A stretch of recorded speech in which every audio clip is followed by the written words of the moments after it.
Yo, what's going on, guys? It's man Road to here today, and welcome to another podcast episode. I got Boonie with me again. How you doing? Hi, I'm doing fine. How are you? I'm all right. Welcome back to another episode of the Raw Educated Analysis of Life podcast. And we got a real special episode for y'all today, a freestyle conversation. And it's going to go some places, y'all. But stay tuned.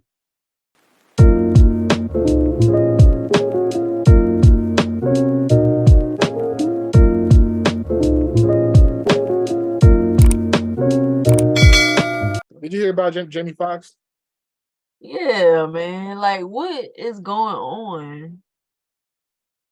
His daughter said that he's been at the hospital for weeks and he's fine. So why would somebody say that they was expecting the worst? Because people are stupid. I was like, I'm not gonna believe that till That's what I said too. say it. That's what that she told me. I'm like, I'm not about to night. get stressed out. Like the I same said, thing with Chad. Who said that? Who said that? Like he's not letting anything out. If it's not coming from him directly or his daughter, then I saw somebody gonna post on things. Jamie Foxx is in the hospital by himself. He doesn't have a wife. That's why having a wife is a good. That's why he literally dying by himself because he didn't get married. That's why having a wife is good because she would be there. It's like, huh? If you don't shut the fuck up, Like, if he had a wife, you saying that he would be okay? That makes zero sense. The fact is, if you cultivate and build good relationships, somebody gonna be there with you whether you married or not. Exactly. His daughter been there, and it's been several reports of Martin said he went to see him. I'm pretty sure a lot of his friends went to a lot of his him. people they but everybody else don't want to hear that though. Like, you stupid, you sound dumb. Like, they just be making stuff up, and it's ridiculous. And it was funny. He kept on stage exposed it though, because it was the original thing that came from was a site called Rap TV or something like that, and he exposed it. He was like, "So who's the owner of this thing? White guy. Who's the guy that controls the stories? White guy." So why would they do that? Why do you believe in this shit though? But like, that's how stuff gets spread around the internet. His family expecting the worst because somebody said it. I could literally create a rumor right now. Jamie Foxx had a stroke, and that's why he was in the hospital, and he's worried about. You could create a whole narrative and anybody. I was like, please, he's supposed to be my uncle.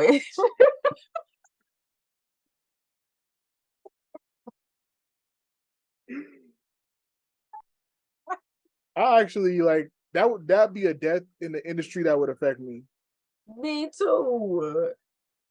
I'd be like, cause damn, for real. Cause usually I don't be phased, but Chadwick, I took that joint hard, bro. Me too. I'm still not over it. I took Nip real hard. Nipsey Hussle passing real hard, and then Chadwick. For me, it was Chadwick and Takeoff. When I was younger, Aaliyah hit me hard. Trouble a little bit. Cause when I was younger though, Aaliyah's death hit me hard. I don't remember if it hit me hard. I don't think so. Cause I feel like back then you had to like be looking for information about celebrities, and I didn't do that. Yeah, for me, I wasn't looking for the information, but I was listening to the radio a lot, and I remember the radio came on and they kept playing "Rock the Boat" over and over and over, and then there was just like, this is we had the news confirmed that Aaliyah just passed away in a plane crash. I think I heard it on the radio too, but I'm talking about looking up information about them to care about them, basically. Oh yeah. So I ain't gonna say I didn't care about her. I just didn't care enough to be affected by her death because I didn't know her. I was probably it was probably because I was a little older. So like I was like 14, 15 when she passed. So I was just like, damn. Mm-hmm. Like, I was a fan of her. But I don't be affected by people. I'll be most people. I don't be caring. Most people, like, it really don't affect me. Like, somebody passed, I'd be like, damn, that sucks. But I'd be like, dang. If somebody be like, such and such died, the only thing you getting out of me is a dang. You know, such and such and them over there didn't pass. Really? Dang. I'd be like, dang, that's crazy. Cause what else you supposed to say to that? Exactly. Some people would just cry, and I'm just like my sister is very dramatic like that. Nah, it's about to be 7 o'clock out here, and it's still hot as fuck. I don't like the heat.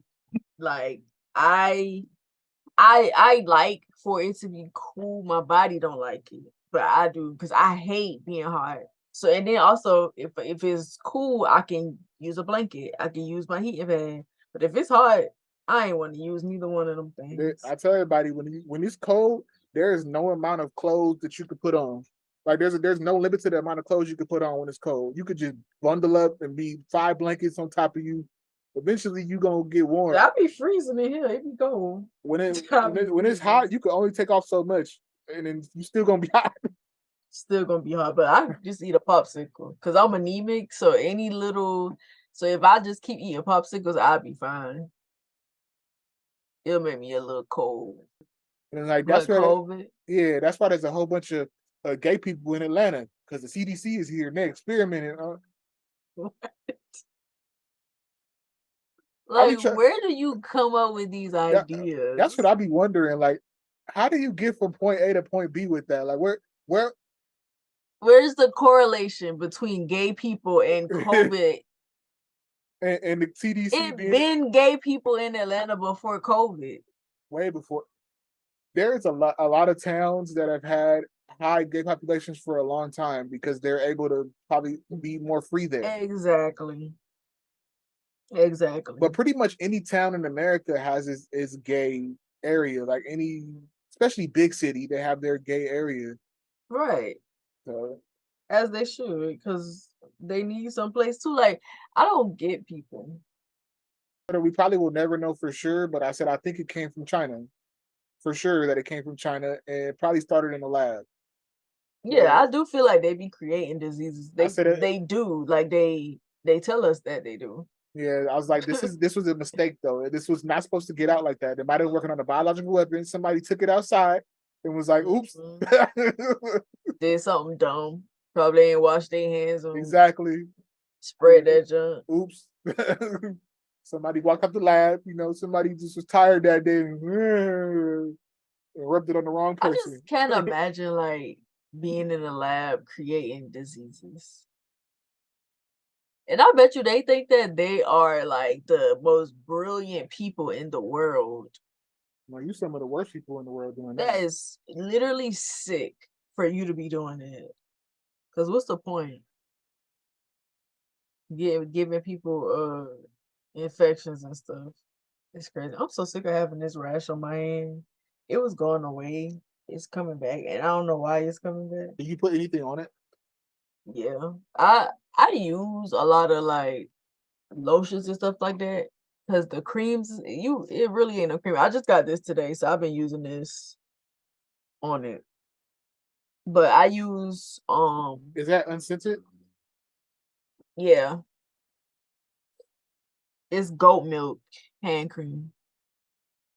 So yeah, I use stuff with like natural ingredients and also make my own body butter, and I need to make some because I haven't had none in a while. So I need to do that.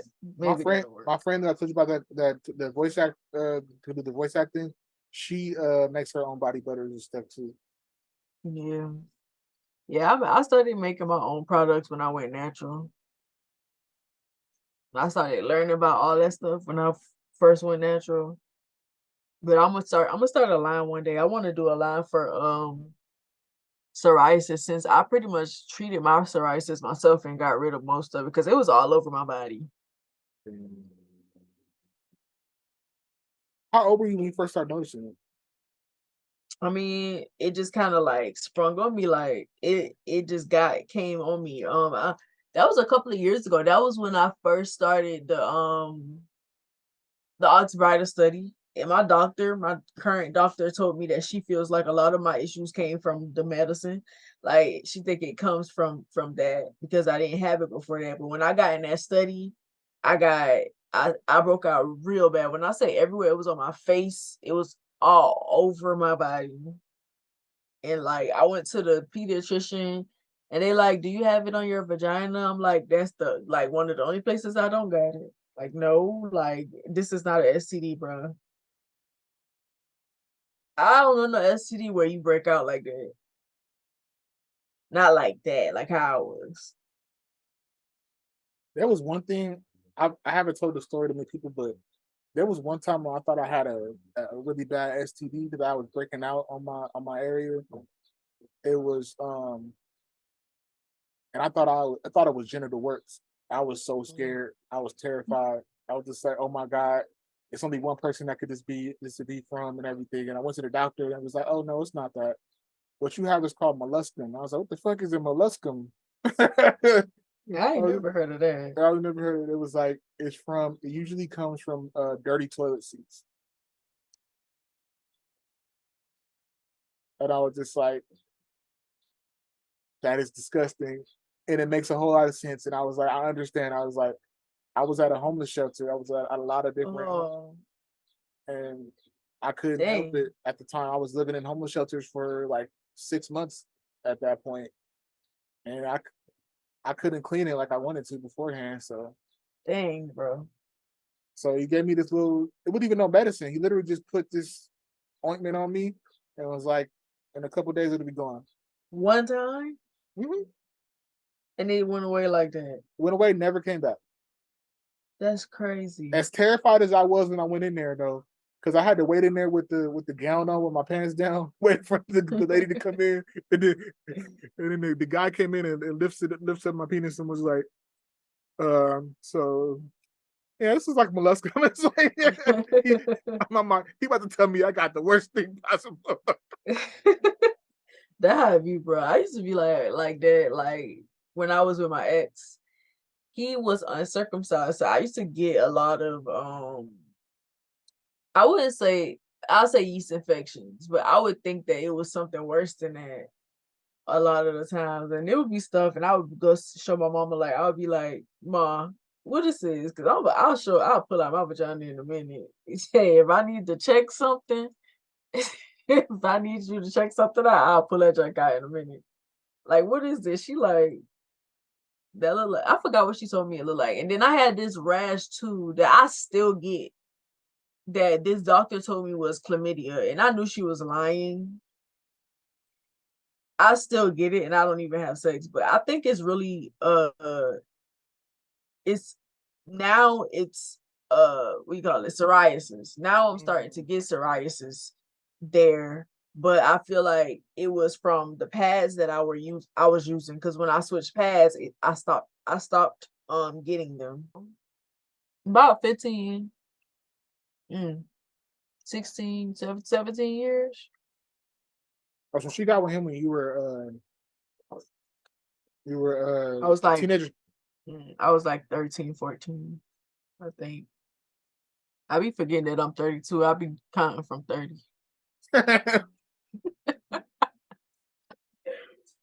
I'm kind of low key offended because this girl messaged me earlier, right? And she said, I'm gonna read you her exact message. How old are you, Eldwin? That was the first message she sent me.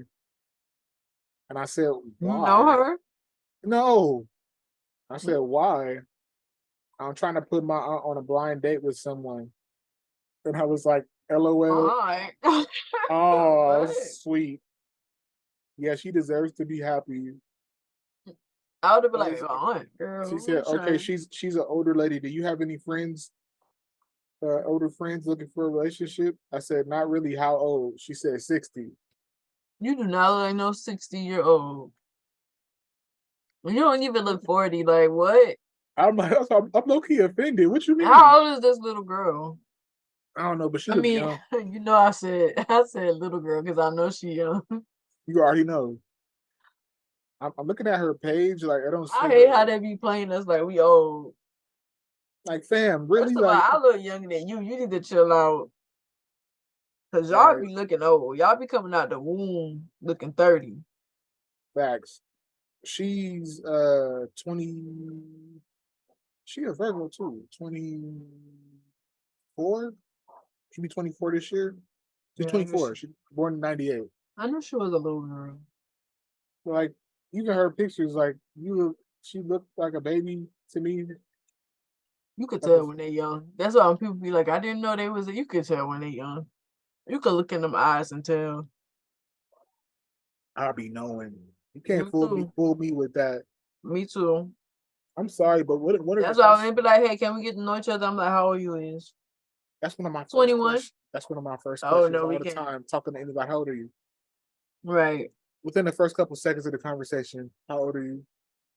Because I Because already know you're too young for me. I'm the people be caring though. They don't care. They don't be asking. And I be seeing on them like dating shows on TikTok. You be having people like 30, 36. They be going on there and the kids be young. 25, they be 24, 25. Age don't matter as long as you're over 18. I'm like, excuse me? They matter to me. 18 is a baby, 19 is a baby, 20 is a baby, 21 is a baby. Anything before 25, you a baby. And even 25, a little cut, you know. I be asking people like, think about your mindset at that age. Like, what were you on at that age? But I feel like your mindset and my mindset, we can't. Because I feel like we were a lot more mature Yeah, at that age. yeah, But, but most people, yeah. yeah. I was. Because my mindset at that age, I had I to was be more mature because I was on the streets. I had to take care of myself. I had to survive. So right. For how long? Because you said, 5 years, pretty much 5 6 years. sheesh. From 2004, I got out of juvenile hall on my birthday, 2004. I think I told you about that part, right? And I went straight to Mm-hmm. the church, and my sister yelled at me in the back, "What are you Mm-hmm. doing here?" Like, and then they put me Not up at this house for like a month. And when I got your out the house, parents. I found out later on it was my parents. Well, they said it was them, but it was somebody at the church. He said he found this kind of like halfway house type thing Mm. where I can be for a month, but I gotta. They said, "Oh, you have a month to find some income, or otherwise you can't stay there." So literally, I get out. I'm 18. I don't have my ID. I don't have a phone. Like they said I can use the phone there. Don't have no money for transportation. So If you uh, were a girl, that would never happen. I was talking to Van about that, and I was telling her how unfair that is for people to just throw men out there and be like, figure it out.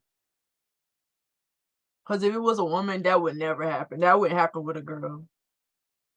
yeah, it was messed up. And then so after that month was over, I went and stayed with my friend for like a couple of weeks, and that's part of the story that I'm still embarrassed about because I did something really stupid. Um, Still don't know why I did it, but What? What did you do? so he let me stay with him for a second, like for a week, not even a week, a couple of days. And his dad found me, sleeping in his room, and he said, "No, he can't stay here." So he found this lady down the street from him to let me stay with. Her name was Mickey. Uh, Mickey and Mandy. Mickey was the older lady. She used to be a social worker. She was like Mhm. 50 something, and her daughter was like 30 something. Really nice white lady. And so I stayed with them for a little bit. And in the midst of me staying with them, like she's right on the street from him, I got stabbed.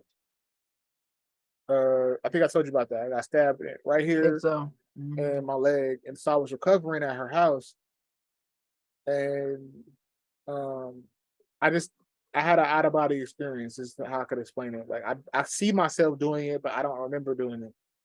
I see her keys, and I just grab them and get in the car, Mm. not to steal it. That's the thing, but I had only driven once in my life, so I wanted to drive, Right. and I drove, Well, and you I was high.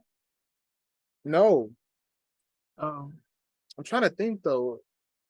I may have been a little bit. I remember that gave me some pain medicine, then you were high. Sometimes you don't know.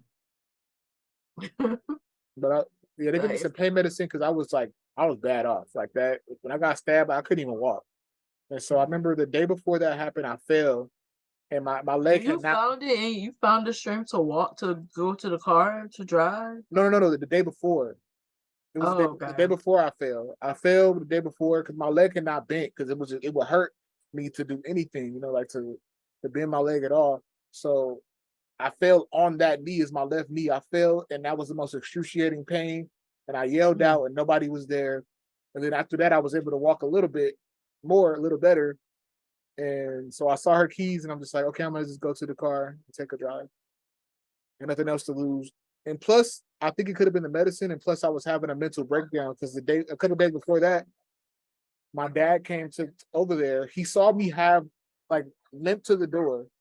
I had a bandage around my leg, and he mhm. handed me my stuff from the house because I told him like I wanted my stuff, and he just said, "Here, son," and it was like to walk away.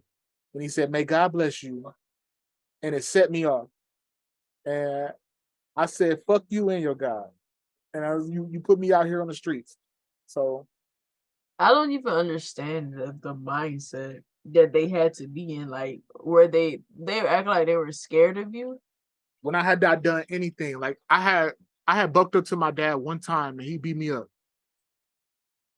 and he was acting like he was scared of you? I swear to God, I was like, I'm 5'9", my dad is 5'5". My dad was a strong man though. Like I was a 16-year-old boy. He could have beat the shit out of me. Oh, yeah, my mama would have beat me up too, that why I ain't never tried to fight her. My daddy, on the other hand, I probably could've. My mama, mm-mm. So I don't know. Still to this day, I don't know the logic behind it. My dad's trying to blame it on my mom now. Oh, your mom said she was scared, and now it makes sense because of her mental illness. I said, Dad, you were the man of the house. You were so-called man of the house. I don't care what my mama said. You could have Right. overrode that. If she could have threatened Yeah. anything. You He could have trying said. to take he's trying to escape accountability. And so it got me so upset when he said. So I think that's what led to it. So I got stabbed. I was I was still recovering. I saw my dad. I'm just like, fuck it. I don't got nothing to lose. I guess the medicine probably too. But I still don't remember what medicine they gave me. I know it was something strong because I couldn't like. I almost died that night in the hospital. I was bleeding. I lost so much blood. And they So didn't even bat an eye. That's crazy. right, he sees me injured. Don't even say, "Are you okay, son? Here's your box of your stuff." Like, what? How you detach from your child like that? Right. And so I took off. I took her car for a ride, and I went um, to the only place I knew to go, which was like 20 minutes away, which is where I was at before the facility. But when I was driving back down, I didn't know how to drive on the freeway, and it was raining, and I hit the brakes, and I spun out. Mhm. Like the car went around 3 times, and I found myself on the edge of a cliff, like Uh, literally. I swear, you ain't told me this story. yeah, I found myself on the edge of a cliff. Like there's these areas in San Bernardino, in California, where it's mountains, Mhm. and there's no guardrail right here. So literally, you could see, 100-foot drop, Yeah, and I'm yeah. like, the car stops right there, and I'm full panic mode, and I just look right You there. gotta make that a movie. Yeah. So yeah, I think I'm gonna keep some of this in because I never told that story. We already recording. Yeah. So I can't remember what happened. The car spun out and somebody saw me. And I can't remember if they called the police or I did. And they said, "What's going on with you?" And I just said, "I'm gonna kill myself. And I'm ready to die."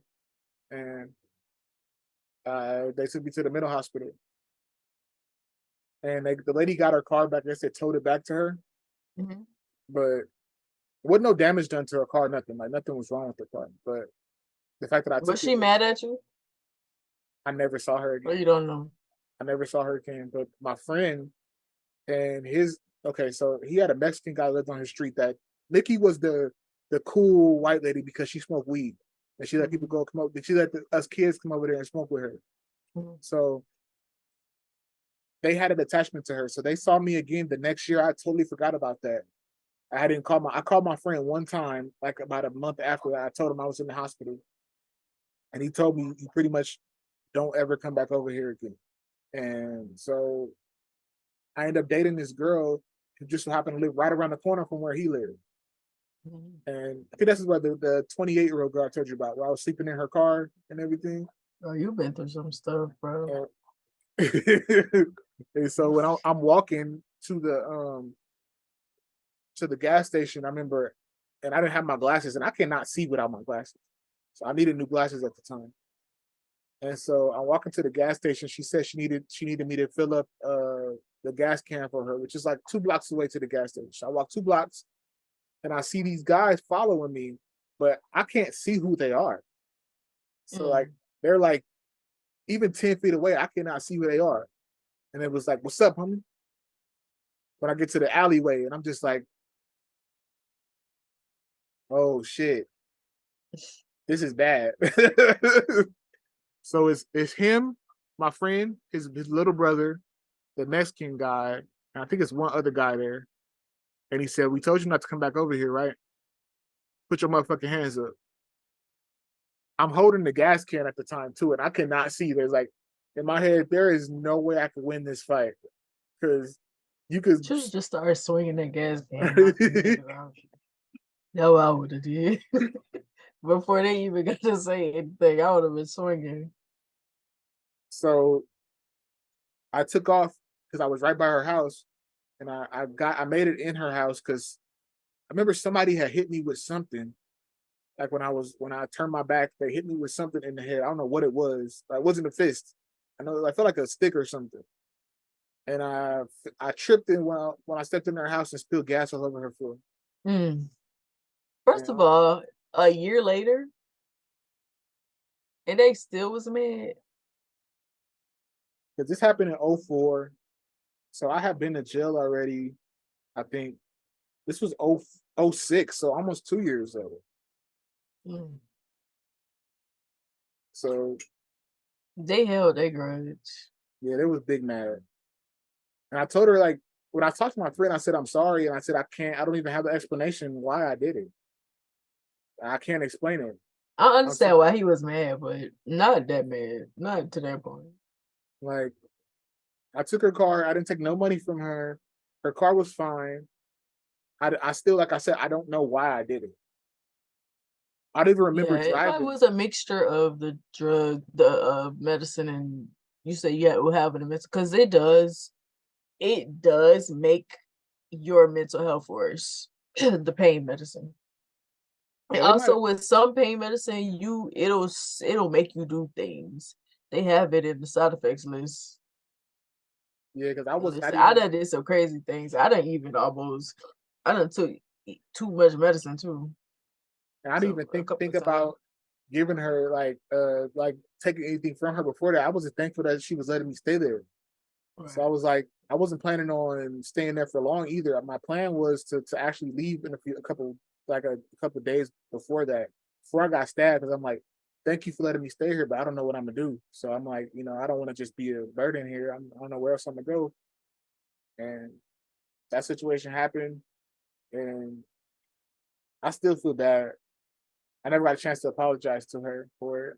You still can. You can find them. TikTok, internet, do your thing. Find me Actually, I could talk to because words. that friend I talked to him again recently, and he was like, he forgave me for all of that time and everything now, and we were able to have That's good, cause that's crazy. we are able to have a conversation. Like I said, I'm telling that story. I'm about to be at that part probably in the next month. I get to that part, and then after that, I was like homeless, like sleeping on the streets for this period. Sometimes I would get into homeless programs, but I never had my own house, like my own Mm. place to stay. I was staying in homeless programs, hospitals, on the street. Yeah, you've been through a lot. People say like, oh, they were homeless or whatever. You're not homeless if you're crashing on somebody's couch. Right. If you got, Exactly. they said I was couch surfing. When you had friends to couch surf on, I was surfing on the dirt. Right. I was dirt surfing. That's a whole other thing. Like I ain't want to do neither one of them, but somebody gonna let me stay with them. That's how I feel. Somebody gonna let me stay with them. I don't care if it's a distant cousin. I ain't know. I You called about to my let me stay. I called my cousin in Vegas when I went out there, and he literally told me, "What the fuck are you calling me for?" I was But just I like, really feel like for men, it's like ill. You don't like ill. You don't got a job. Ill. You don't have a place to stay. Ill. Like I don't get it though. I don't I get think why. because y'all are expected to just make a way out of no way, and it's like how. I had literally no way to make a way out of a way. Period. I didn't even have clothes because I had clothes, and that's one of the worst parts about being on the streets in a highly homeless area is okay. So you have a bag. You see people carry the bag all the time on them. I didn't know about that though. So I'm like, this isn't something that I have to carry with me all everywhere I go. I don't have nowhere to put it, so I'm gonna hide it in these bushes. By the time I come back at night, all my stuff Need is that. gone. Mm. This happened 3 different times, and so I'm wearing shoes. Like I went to this place where they gave out clothes. I'm wearing shoes that are 2 times too big for me, 2 sizes too big for me. So I'm wearing basically some clown shoes. I'm wearing this shirt that's too big for me, these pants that don't fit me, and the clothes that I had on were all that I had. So my thing was, I remember somebody had saw me downtown San Bernardino. Uh, Somebody from my I went to school with. And I found out later on that she said, "Oh, I saw him downtown and he was doing bad." I was just like, "That's fucked up." It's definitely different over here because around here it ain't like you rarely see a homeless person because it's just family. Like why I can't go stay with my family? That's something that you supposed to be able to do when you fall on hard times. Like I Yeah, even have people in my family that I would never let live with me, but if they needed a place to stay, I would help them find a place to stay. I would pay for a place to stay. Like you can't come here, but I'll help you out.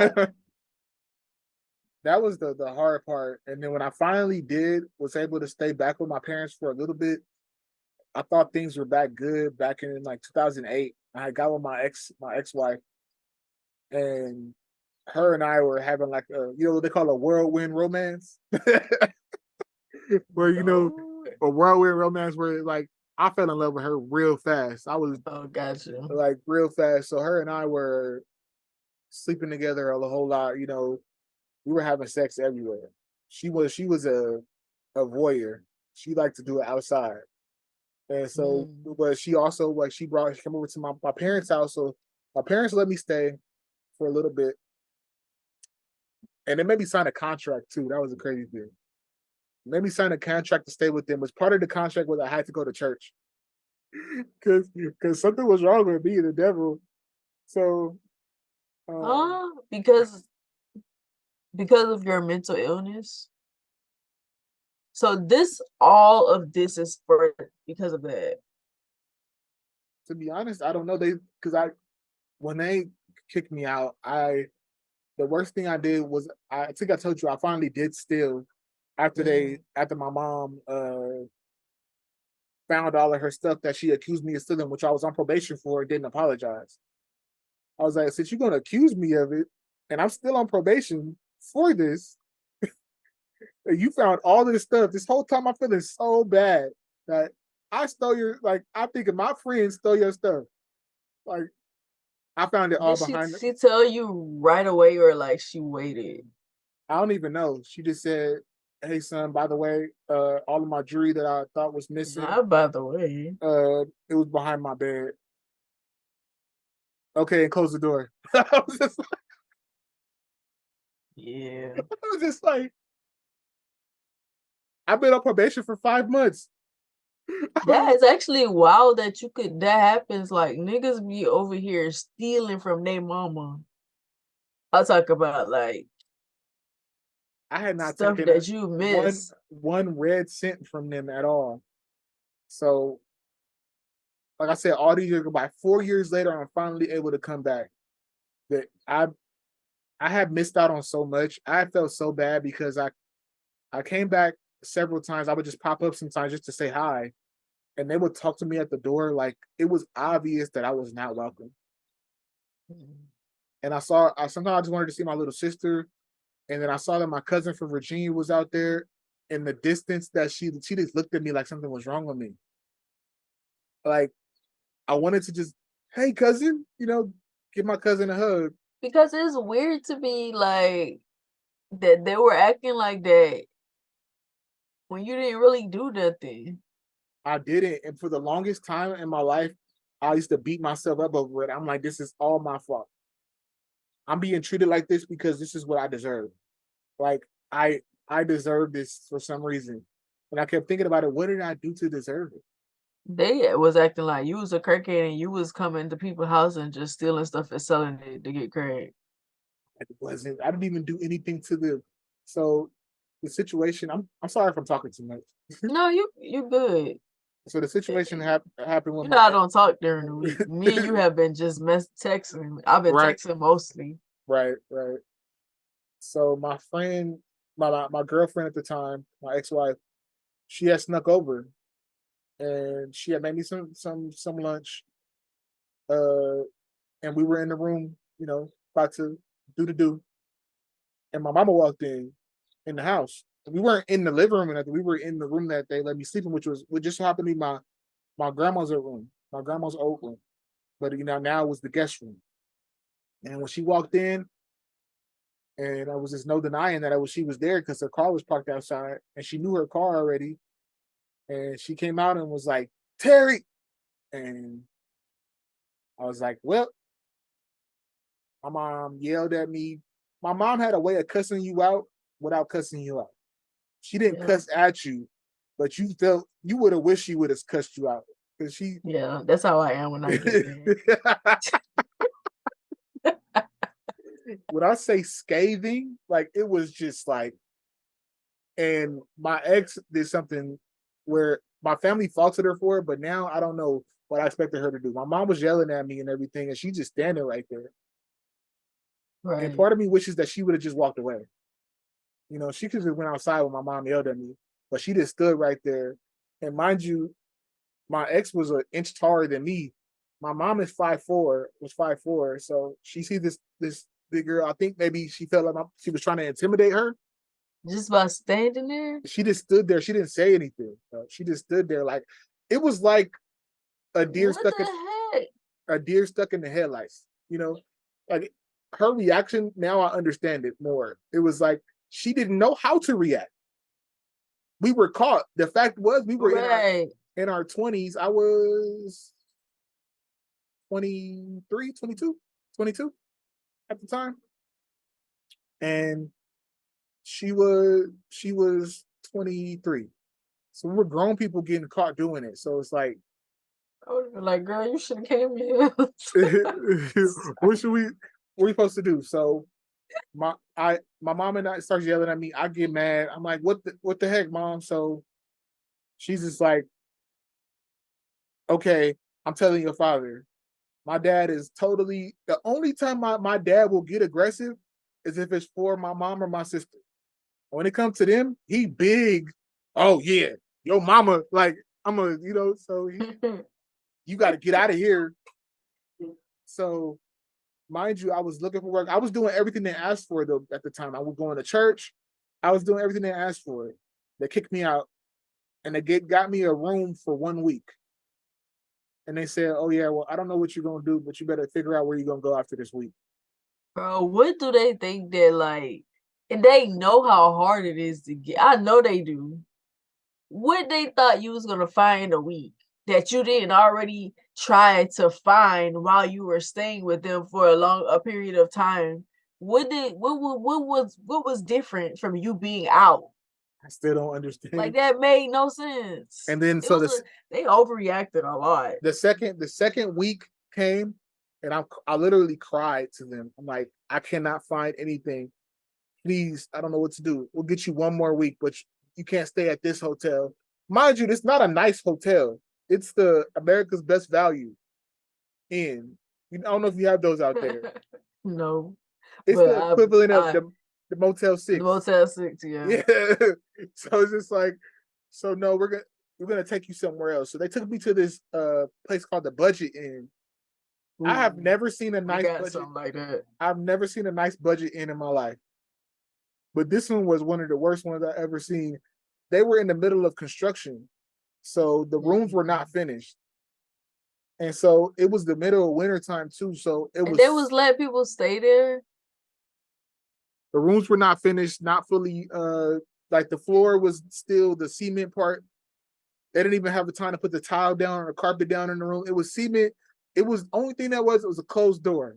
A closed door with a bed in it. That's unethical. So they let me my dad bought the room for another week. And so I stayed there and me and my ex stayed there for that week. And then after that she was just like, maybe you could come stay with me and my mom and dad. Me and my mom. So I came over her house and stayed with her mom for like 2 days. And Y'all wasn't still married? no, we weren't married yet. She was my girlfriend at the time. Oh, okay. So we go stay at her mom's house and she was like, I don't know how it happened, but my parents got in touch with her mom. What is up with them, bro? They got in touch with her Mm. and I don't know what exactly they told her, but she came out and said, so yeah, I just talked to your mom and dad and you can't stay here.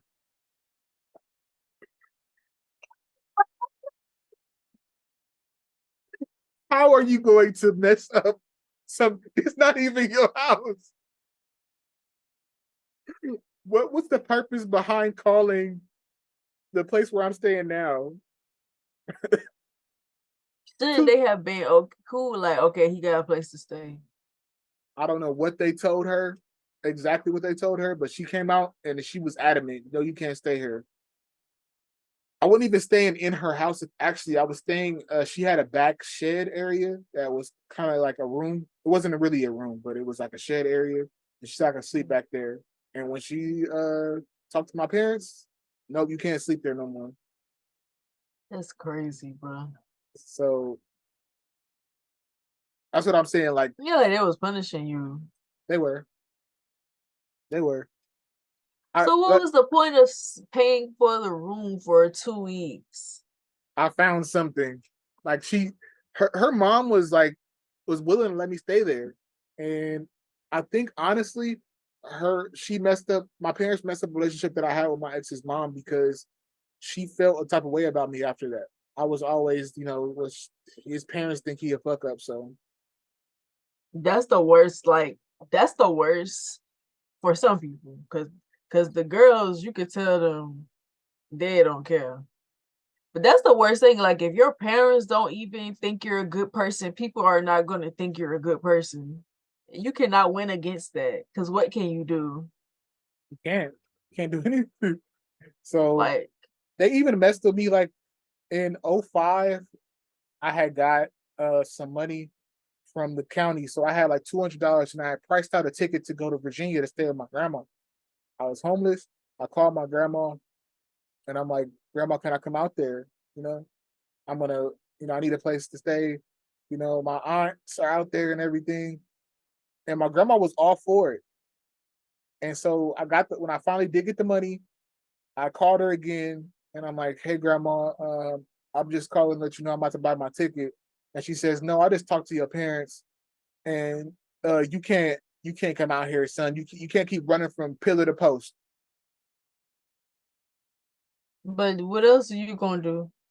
I was just like, how fucked up are y'all? Like the more I think about it, like I'm just like, y'all really prevented me from even staying anywhere. Yeah, like they wanted you to be homeless. Right. I honestly feel But like my my thing is that's kind of narcissistic. I Cause just it's can't. like, why help you for those 2 weeks? Then when you find some place to stay, mess that up. Like, it's like, why it was sending mixed signals, like, why? Yeah, one of the hardest days I had on the streets. I remember this. It was 2 days that I'm gonna tell y'all about. Since we're rolling, like I said, it's staying in. It's part of the podcast. Right. Uh, there was one time where I was hungry. I could not find no food. I think I told you about this before, but I had Mhm. called them and I just said, I'm hungry. Can y'all help me? Like, I just don't have any food. They pulled up, all of them together, my mom, my dad, and my little sister, pulled up with uh, a Tupperware of leftover spaghetti and said, Here. And it looked at me. For the life of me, if the situation was reversed and that's my son, how could you just pull off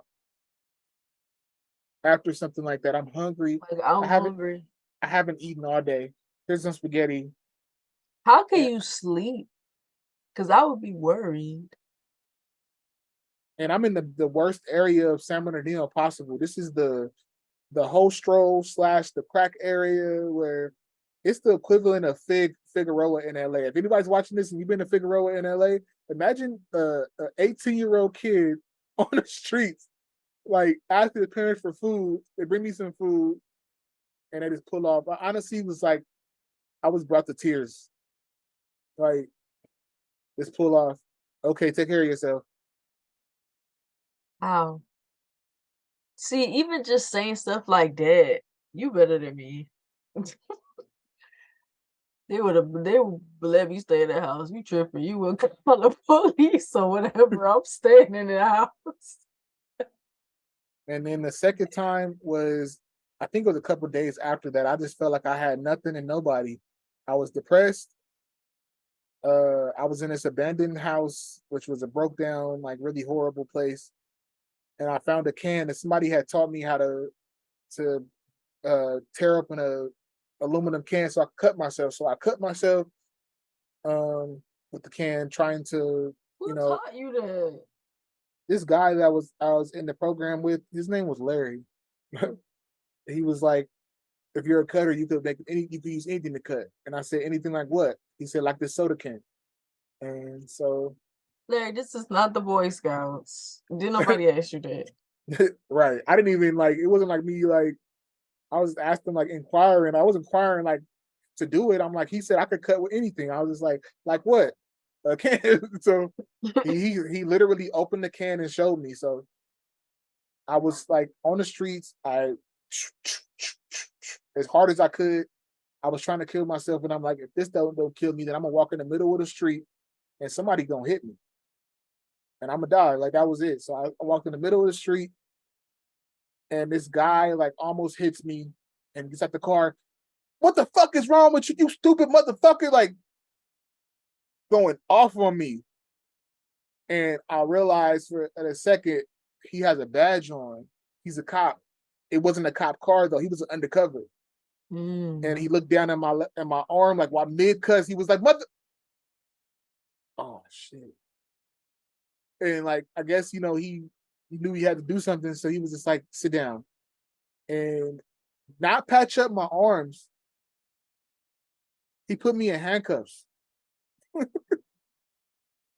He put me in handcuffs and put me in the back of his car like I was a perp, and took me to the Bro, hospital. no touch by an angel moment. I thought this was gonna be a touch by an angel moment. That nigga was useless. What was even the point?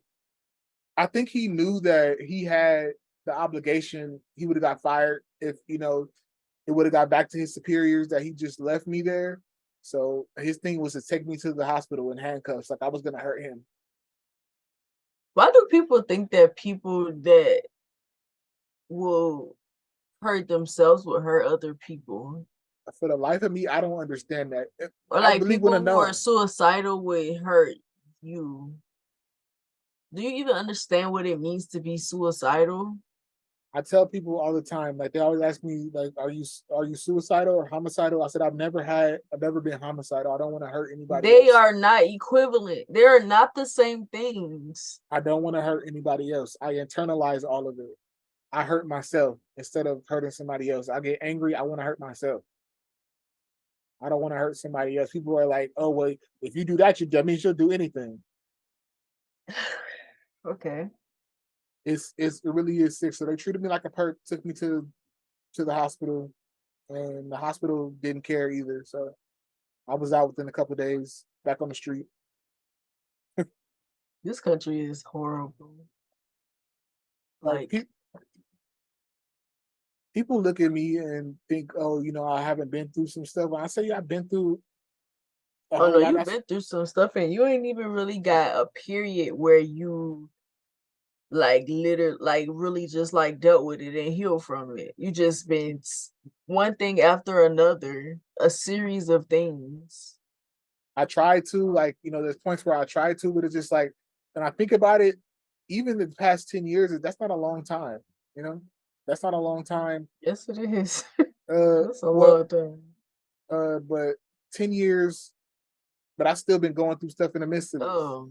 That's what I'm saying. Right. Like, so like I said, when I could probably say I was not homeless anymore, officially was 2010. So from '04 to 2010, I had small periods in there where I stayed with my parents for a few months, probably like a total of 2 months altogether at that time. 2 months from '05 to 2010. And then me and my ex-wife got married and I started school. And that's the crazy thing too. My parents said I could never stay with them, but when I got married, it was like, oh, that was the magic key, so I could stay there again for a little while. I'm so confused. I'm confused. Because I don't understand the thought process behind some of the things that they did. Me either. Like I said, I had so much, what's the word? Not self-doubt, self-deprecation. Would that be it? No, it was just feeling bad that everything was my fault. Guilt. Guilt, It yeah. was guilt. Like I felt so much guilt for years because I was thinking that there had to be something wrong with me for my parents to do this to me. I was a kid crying out for help. Okay, I smoke weed. Are there worse things to do? Isn't there What worse do things? you think it was a result of, like, the church thing that they had going on? Because I remember you saying that they were a part of, like, this church. It was cultish. No, You no, no, think it no, was a result no, of no, no. They that? weren't. They weren't part of the cultist church, but they were. I think that was part of it because I was straying outside of what they wanted me to do. I think the big part of it was my grandma passing away. Though, like when she passed away, there was no structure anymore. My mom and dad kind of they lost their way with me. Their concern became my sister more than anything. So I was that's the messed up thing to me. Like I felt like I was bad because I wasn't there. Like ask yourself a question though, as parents, why why am I not there at home? Why am I not there? It's Because not of them. like, like the summer of '03. I remember I spent most of it out with my friends getting high and hanging out because I felt didn't feel comfortable at home. So I would come home at right when my curfew was. I wasn't staying out past curfew. My curfew was 9, I think. I would come in at 9 o'clock. I would eat some food. I would go straight to my room. That was my routine. Wake up in the morning, 7:30. My friends outside waiting for me. I get dressed, go hang out with them. 9 o'clock, I come back home. But I was being bad because one of the nosy ass neighbors saw me smoking weed with my friends. You were being a kid. I really was like, I swear they acted like weed was like I was out there being a full crackhead. Like, you were being a child. I couldn't imagine doing that to my kid neither. I don't care. You got behavior disorders. We're gonna figure this out. Cause Exactly. I wouldn't feel comfortable leaving it up to somebody either. Because a lot of the times when you do that, it ends up making them worse. That's what I tell people all the time. Sending somebody to juvenile hall, send somebody to jail, it doesn't do anything but teach them how to be a better criminal. It doesn't teach them how to be Right. better at what they're doing. When I first went to juvenile hall, I learned so many things that I had no idea what they were. Like the slang words for stuff. Like there was this like, oh, you smoking cabbie, huh? Cabbie is what they call was a different name for crack out here in California. I had never heard that term before. I didn't even know what crack was. So when Mm, they said that, I'm like, oh, I didn't know the gangbang lingo like that. I knew cousin blood, but I didn't know the slang like otherwise out of that. I learned that in there. I learned like what stuff I shouldn't be learning. But y'all wanted me to right. y'all sent me here Why and do they think that it's like you're literally sending them there with other bad people, with bad people? so what do What do you you think is gonna happen? I really want to know that. I really want to know what their thought process years later, which is I'm thinking in the book I'm gonna have a chapter about my relationship with my mom. And years later, she apologized. Well, she didn't really apologize. She didn't say I'm sorry, but Yeah, she a black mom. she Yeah. said all of those nights that you were out there, I was worried about you. And I asked her, did you think you did the right thing? And she says no. Looking back, I didn't do the right. But she didn't say sorry. But that was enough of an apology for me at that time. Until like the next year when I went to No, it wasn't. You shouldn't have accepted that. You should have made her feel bad. Milked it. or I would have been able to. That was the best I was gonna get out of her. Wasn't no better. Wasn't no Mhm. better. When I said, when I told her the next year, uh, I went to therapy, and they said I possibly had PTSD. And my wife now told my mom that she said, well, he got diagnosed possibly with PTSD. My mom's immediate reaction was, I don't know why he got that. Didn't he tell you everything that happened in his life was his fault? I was Even if it was your fault, you can still have PTSD. I was like, well, so much for an apology. Sometimes the stuff that black parents be saying, I be like, where do y'all get this stuff from? You sound crazy. I remember before all of this happened, before my mom and dad kicked me out, she used to go to this lady to get her hair done. I think that's an experience that everybody has had in the black community. We can all relate to. Mama or somebody getting their hair done in somebody else's house, or somebody else coming over to do their hair or something like that. So went over to this lady house to get my mom's hair done. And there was this, talking shit, woo, woo, woo. And the lady said something about her, she had to kick her sons out. Yeah, sometimes you got to show them tough love. I kicked their ass out my house. I honestly think that's where the idea came from in my mom's head. Oh, you could kick your kid out? It's like, my mind, I'm just like, even as a 16-year-old kid, I'm like, that's messed up. It is messed up. That's For messed. what? Kick them out for what? She didn't even say nothing bad that they And were really that's why doing. people shouldn't be having kids, because you cannot even deal with whenever their kids are not supposed to be these perfect beings that are just supposed to listen to everything that you do. They are humans. They are learning just like you did. They gonna make mistakes. They're gonna do bad stuff. They're gonna get in trouble. And you can't deal with that. You should not have them. Exactly. Exactly. It's like as long as that's why I say I feel like when people be like parents love their kids unconditionally. No, they don't. Oh, If it's anybody definitely. has unconditional love, it's the kids. Cause it's like even after they've done so much to you, you still love them. It may be some people that be like, I hate my parents. No, you not for real. You don't hate them for real. You're hurt by something that they did. But it's still a part of you that loves them, and it's still a part of you that wants them to accept you. Definitely.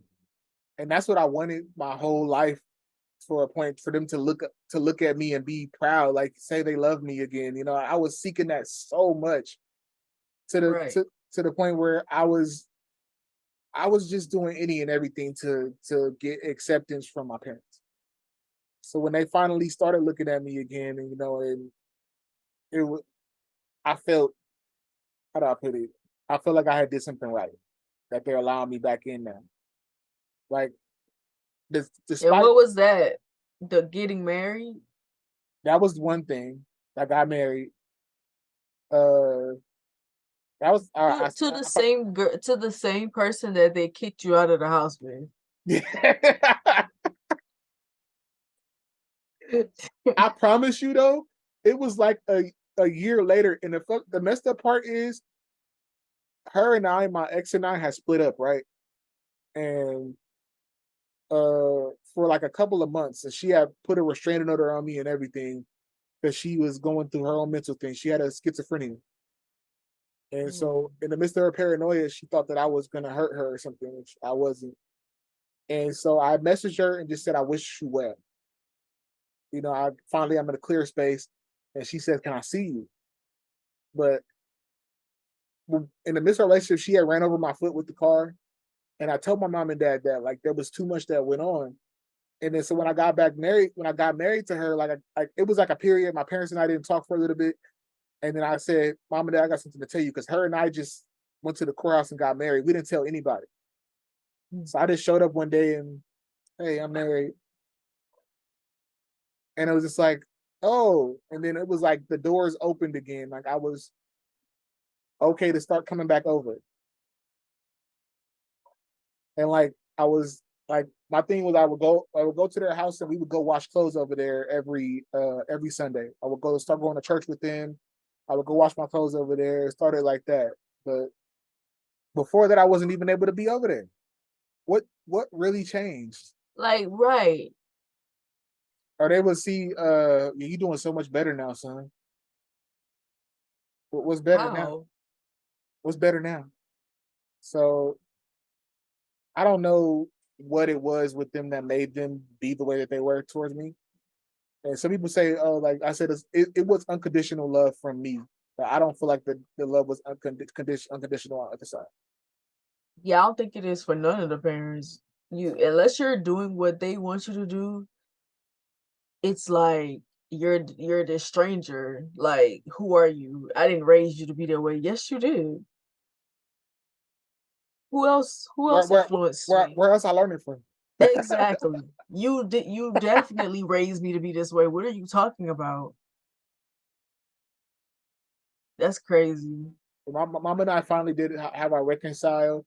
I remember a turning point for me was the unconditional love. Is I was gonna say that I was so angry with them. I was so angry with my parents. And was it '06? My dad had got cancer, and I had no idea about it. And so when I got out of jail, it was '05. I got out of jail in October. I think that was October of '05. Mhm. And one of the first things I did was pull up to the house to see my parents.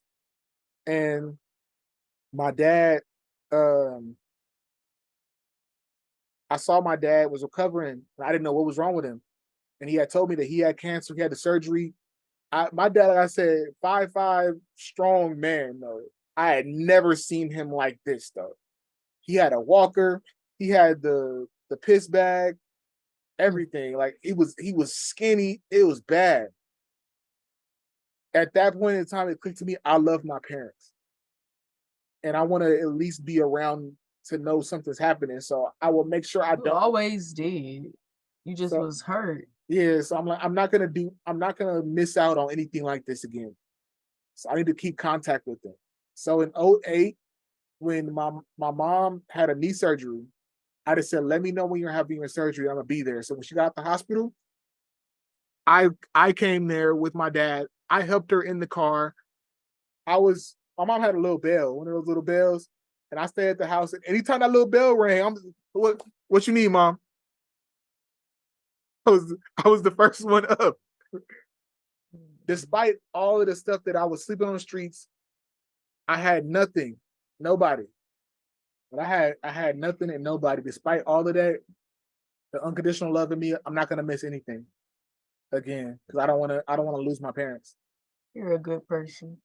And so I stayed around. I made sure that anything I could do for them at that time. I didn't ask for nothing. Even though I was still in a homeless program at the time, I was still living in the homeless program. I think unknowingly, the more I process this stuff, my parents created a rift between my sister and I. And my Yeah, sister still to this day blames me for not being there. She blamed me for not being there for a period in her life. And like I didn't have a choice though. right. My parents weren't allowing me to come over.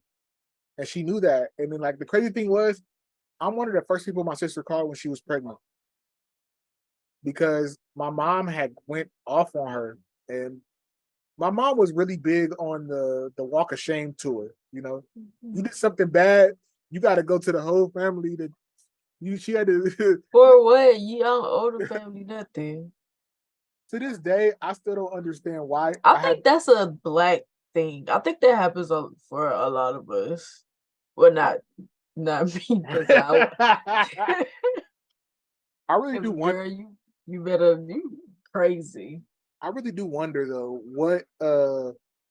what's the reason behind it? Have anybody else out there had to do that before? Like you had to go apologize to your family for something that you didn't do to them? That is crazy. So when I went over my when I came back around for 1 year, I went to a family function. Like I said, there was periods within those years that I came around, but I wasn't staying with them. I was still homeless. So I went to a family function, and my mom was like, "Yeah, so go apologize to your aunts and uncles." For what? I was like in my head for what? Y'all ain't even helped me. Like So I went over to all my aunts and uncles. I'm sorry. like I I'm said, you're sorry. such a good kid. I would have raised hell every chance I got.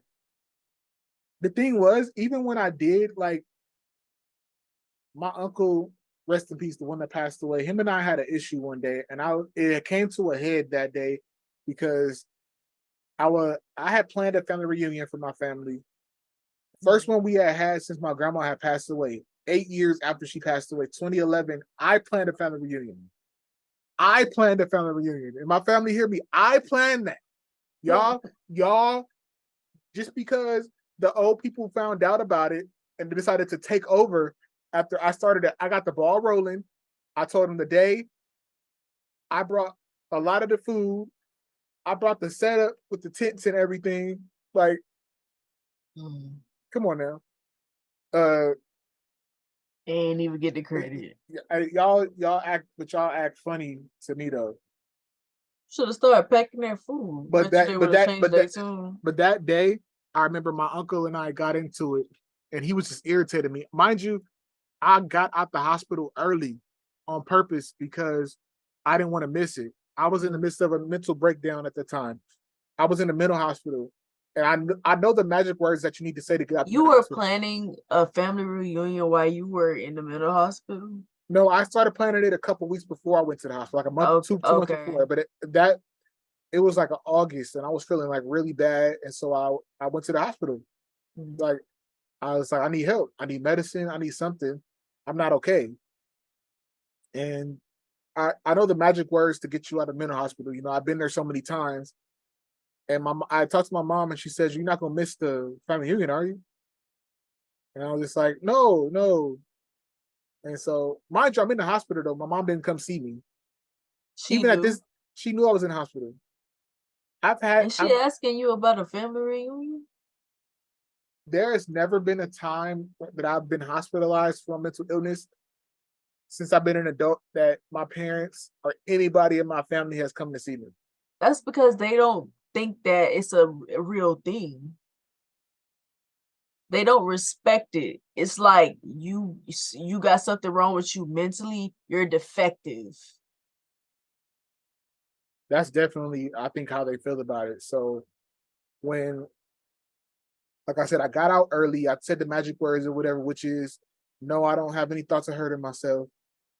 Yes, I feel fine. Put on that fake smile. I really was not ready to get out the hospital yet, but I didn't want to miss the family reunion. So I showed up. My uncle You should with was Terry on them. my uncle was a crackhead, uh, but I still loved him. Like I'm not like throwing dirt on him or anything. By my family, don't feel bad. Uncle Kenny was a crackhead. Not naming names. I'm not saying it to be disrespectful, but he was before, and It was finally he was clean or whatever. But he was drinking too much that day, and he kept fucking with me. And then he was like, "What you doing over there, with your fat ass, Terry? Over there just doing fat ass." And he kept messing with me. And so finally, I'm mad because you know how I hate how the family function when things start winding down and they see people start putting stuff up. They was like, "Well, I'm about to leave." Mhm. I'm like, I'm putting stuff away. Y'all trying to leave? Y'all can help me carry this back to my car. Y'all can do something. They just all looking at me, go, dang, dang. Mhm. So he keep messing with me. So finally, we get back to my aunt house, and he just kept messing with me. Carry that. I don't know. You going to turn to the side and fit through the door, fat ass. It was too much. Like I said, my mind was, and so I got mad. I'm just like, I dropped the table right there at my aunt's front door, and I was like, "What's up? Quit fucking with me." And I was about to fight my uncle, and my sister got in the middle of me, and it was like, "No, you need to go." All of my family looked at me, and not him. You need to go. What? What? What did I? He been messing with me. He been calling me fat ass all day. But now I said something like, "What's up?" Like, stop calling me that. I asked you like 5 times today to stop calling me fat ass. And then so I walk away. I I want to literally go back in time and just beat everybody up that did that to you. And I don't care if they're your family. I don't care if y'all see me talking about y'all. I mean it. I kick my aunt's gate as I walk out, and everybody just gets so mad at me. "Oh, you just the worst. What's wrong with you, stupid mother?" Like cussing me out as I walk away.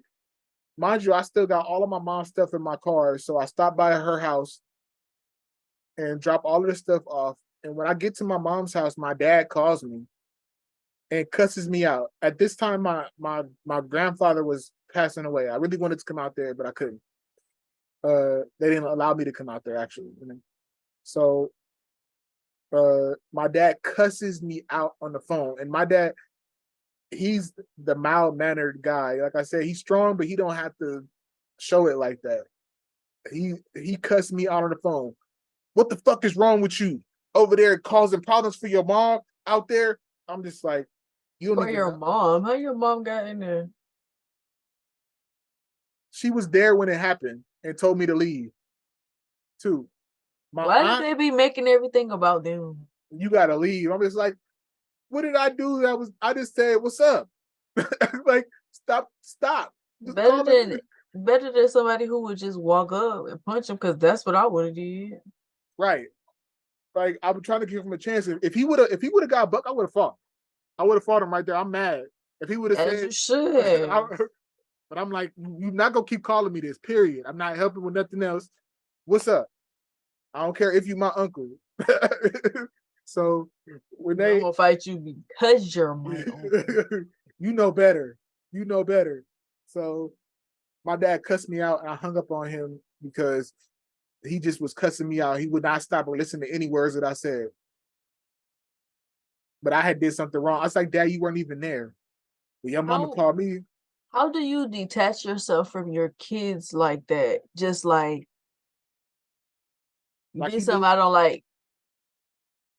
and this is verbatim. Like I'm not putting juice on it. I'm not like people think these I stories I'm believe adding you. extra. Like this is I exactly believe what every happened. word you say. And so when he cussed me out, I'm just like, nope, I can't. I can't deal with this. And then when I talked to my mom a couple months after that, it was a couple of months, and I had to come So back and she didn't talk to you didn't talk to me. for standing up for yourself? Yes, because your anger outburst. What do you mean? Yes, I got loud and yelled. Okay. That right there, just how my family greet each other. That would have been like, they're yelling over there. They must be, love each other.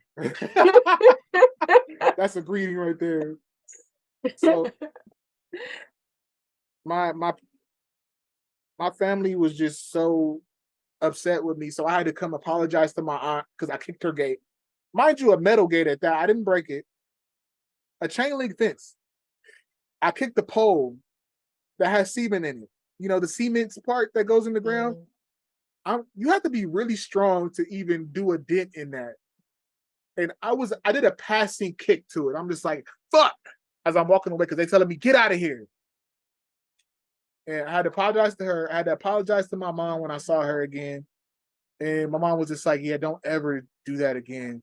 And she was just like, I tried to explain to her, I'm like, he kept messing with me. Why didn't you come tell me? Y'all heard him messing with me all day. And what do I need to come tell you? I'm a grown man at this time. I talked to him about it. I had a problem with him, not you. Baby, this is a hutch. This said there is no chain of command. Exactly. I went Cause straight what to was you. you gonna do? Cause if I came to you, you better have handled it. That's what she said. Oh, I would have fought. If he would have fought you, I would have fought my brother at that day. Okay. Well, why she kicked you? She should have Why let you fight him. you shouldn't let me finish it then? Because I was hot. It was I had enough at that point. And you and rightfully so. But I don't know, like they just act like you are just supposed to have this control over yourself when anything happens. And I kind of feel like too, you were the person in your family that would just wouldn't let stuff slide. It would be like you doing this to me, I'm gonna call it out type of thing, rather Exactly. than just letting it slide.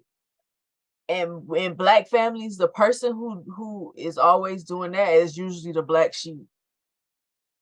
I called on my own grandma. Oh, mm. I called her out because she called me a heifer or something, and I thought that was a bad word at the time. And I told my mom, I was like, "Yeah, Granny called me a heifer," and I know one thing: she never called me a heifer again. But if I thought it was wrong, that's the thing. I'm not gonna sit back. To this day, if I think it's That's wrong, why. I'm gonna say something. I don't care if you're supposed to be over me. You're supposed to have some authority over me. I don't care. And the whole like the way you were acting and the mental illness, and I bet you every single person in your family had mental illness issue, My aunt had mental health issue. recently told me that though. She was just like, it could be hereditary. Other people in the family have suffered with it. I'm just like, why do I never hear about that though? And they basically made you feel like you were possessed. Because that's how your parents were treating you, like you were possessed. And years later, my mom got diagnosed with depression. And And when you said that she kicked you out, when you was staying there, she was yelling at you. If anybody put, is that not possessed? my mom had this vein in the middle of her head where she got angry and that vein would pop out like and would pulsate. Like Mm, she would get so visibly angry, like it was scary. but you had the issue. Yeah, like it was scary. Like she threw. I remember I was a teenager and she threw a bag of cans at me. She had a grocery bag, some cans. She was bringing up to her room and threw it at me. Threw it so hard that it hit the wall and it made an audible like. Mm. And the only reason it didn't hit me because I had the wherewithal to move that fast. I saw it coming. I'm just like, ooh, But you know how black boys be bad yeah, because you duck. Oh, you yeah. trying to fight me back? I'm like, literally, Yes. Like, what you I mean? asked her about that afterwards. I'm like, you tried to hurt me. She was just like, I knew where I was throwing it at. I wasn't gonna hit you. It didn't hit me because I moved. If I would have stood right there, it would have been a can to the head concussion. But yeah, my mama used to throw shoes. She done throw iron. She done throw not at me. Cause I'm throwing it back, bro. Why you throwing the iron at me, bro? And my brother. And my brother did things that were a lot worse than the things that you've done. And my mama still allowed him to come to our house. Like he left. He left. He wasn't living with us because he didn't want to. She never kicked him out. Every time that he went and lived with somebody else, it was because he wanted to. He was trying to make people think that she was treating him different. So it's like, oh well, you can't raise him. My family had this, and I also feel like too because my mama was different. So when she had a problem, now it's like, oh, you having this issue with your son. I bet I could do a better job, and they did. What? Yeah, and they didn't. the reason why the way he is now is because of them. If they would have allowed him to stay with my mom, my brother would not have been like he was. But they was butting in her business. So she like, all right, y'all think y'all can do better, do it. That it's crazy to me that black families. I don't know if it's the same across the spectrum, but we could only speak for from our black families. Like a lot of toxic stuff goes on, and it's I think it normalized. is the same. It's just normalized that this kind of behavior is okay. The black sheep for what though? You read that poem that I wrote last night. Oh yeah, yeah. Speaking out is so wrong in the black family though. Having an opinion Or in the black. even being different, like choosing to live your life different than everybody else. It's like, who you think you are? I was discouraged because my mom wanted me to be a lawyer at first or a judge. I used to watch the lawyer shows with her, and I liked it a lot. Mhm. And I was actually considering doing it. And then when I got a little older, I started liking rap, and I was good at it. I'm still good at it. Like, but she never encouraged that. That's not a career. You can't. It would be like, Mom, I'm good. Like Right. I kept trying to. If she would have supported you, it like a lot of times they don't even understand how they change the trajectory of your life by not supporting something, not encouraging something, making you feel bad for something. If she would have encouraged me to pursue that, like a big thing that affected me is my senior year is when all this stuff started happening with me. They sent me to juvenile hall. They removed me from the school I was going to. Hmm. My senior year was gonna be special. I didn't get to go to prom. I didn't get to do anything of the senior stuff because they had took me out of that school. And I had just joined this thing called the Madrigals at my school, which was the show choir. I was excited. I swear, I probably would have still smoked weed with my friends, but I told my friends even when I first joined, I'm like, this is my priority, y'all. I'm not missing this. I'm not gonna go hang out with y'all to miss practice. This is important to me. Like I'm good at this. The show choir, like I knew I was good is when during practice I hit the notes on the first time when the leader was telling me to help the other people. Mhm. She was like, "Oh yeah, Morales over there don't have his note right. Can you go help him?" Oh yeah, you know, this is what I'm passionate about. You Music. probably would have been, if they would have supported you, you probably would have been that nigga like in the industry.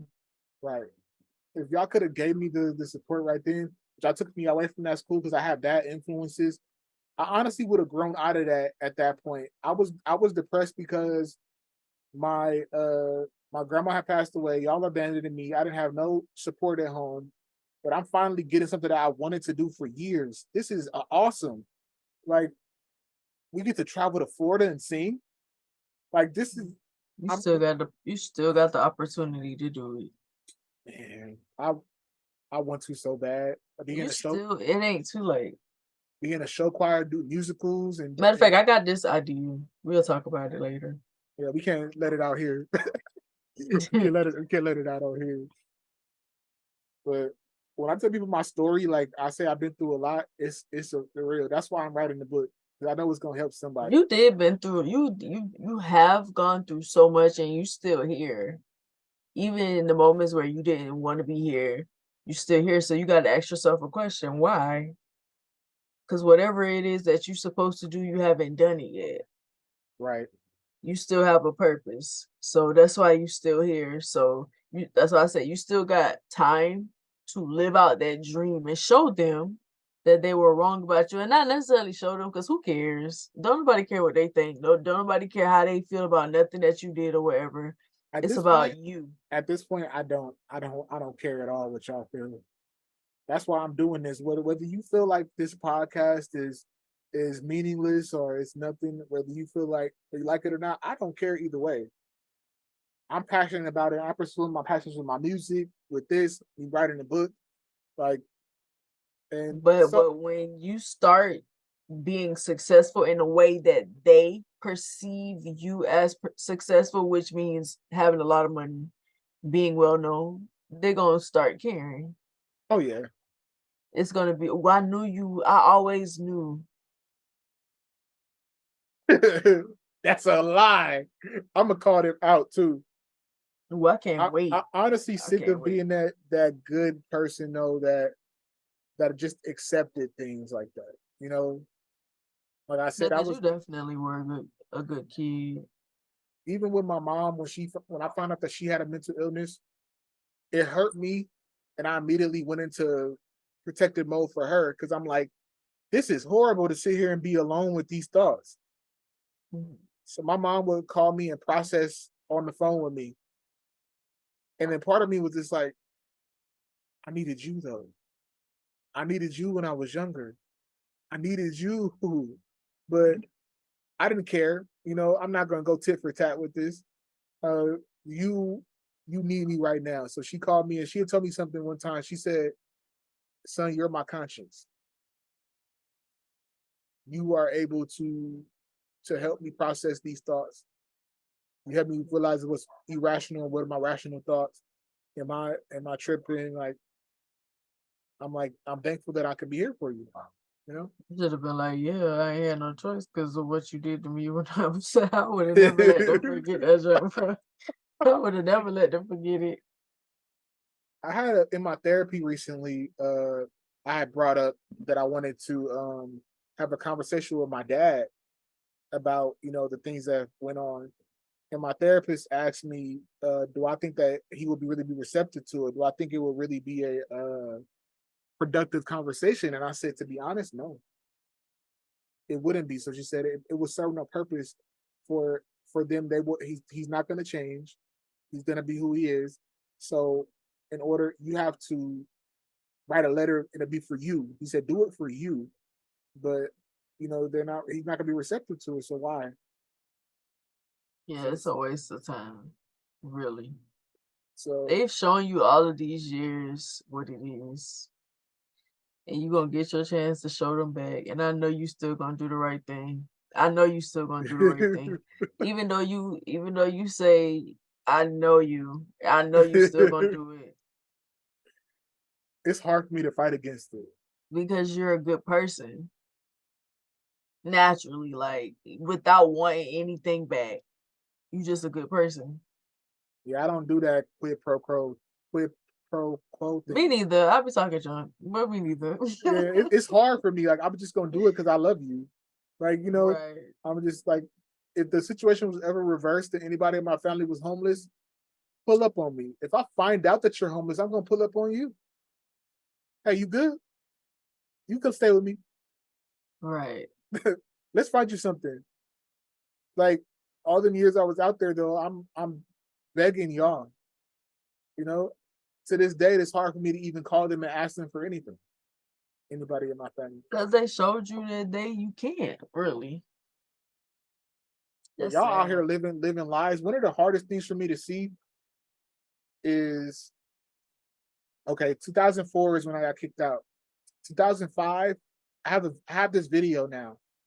The New Year's party. I think I told you my mom used to throw these extravagant New Year's parties, and that's the year after I left. And I thought that I'm gonna look at it and maybe it'll just feel different because I'm not there. Mhm. It didn't. I Y'all dancing and partying and everything. The year after I left, like everything's fine. Did it make you resent them? Yes, it's hard for me to watch the video without feeling emotions. Like I cry, I get angry. I'm like, so I remember where I was this year, and y'all over here partying. I'm sleeping on the street, literally. I remember January 1st, 2005. Where was I? Oh, I was sleeping on the street.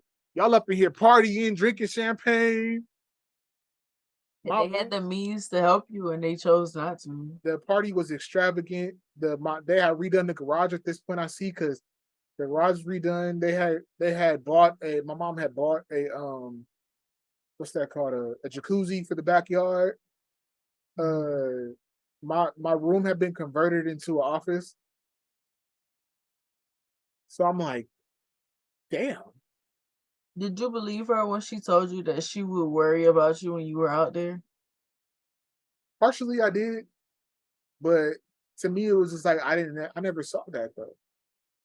You didn't look worried the day you brought me spaghetti and handed it to me and said, all right.